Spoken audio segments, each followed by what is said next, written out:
Ce n'était pas le radeau de la Méduse, ce bateau, qu'on se le dise au fond des pauvres, dise au fond des pauvres. Il naviguait en père peinard sur la grand-mare des canards et s'appelait les copains d'abord, les copains d'abord. Ces fluctuaires mergitures, c'était pas de la littérature, n'en déplaise aux jeteurs de sorts, aux jeteurs de sorts. Son capitaine et ses matelots n'étaient pas des enfants de salauds, mais des amis franco de port, des copains d'abord.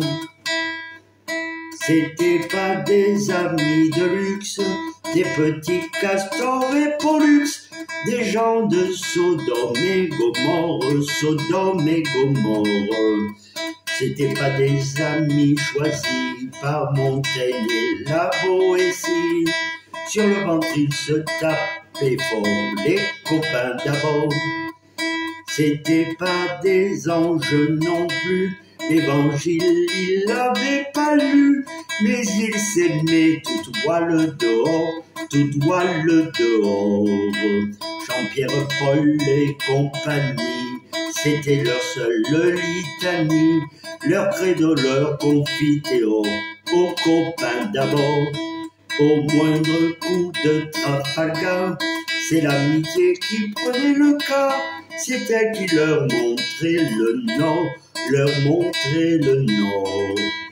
Et quand ils étaient en détresse, que le roi lançait des SOS, on aurait dit des sémaphores, les copains d'abord. Au rendez-vous des bons copains, il n'y avait pas souvent de lapin. Quand l'un d'entre eux manquait à bord, c'est qu'il était mort. Oui, mais jamais, au grand jamais, son trou dans l'eau ne se refermait. 100 ans après, qu'aucun de sort, il manquait encore. Des bateaux, j'en ai pris beaucoup, mais le seul qui ait tenu le coup, qui n'est jamais viré de bord, mais viré de bord. Naviguait en père peinard sur la grand-mare des canards et s'appelait les copains d'abord, les copains d'abord.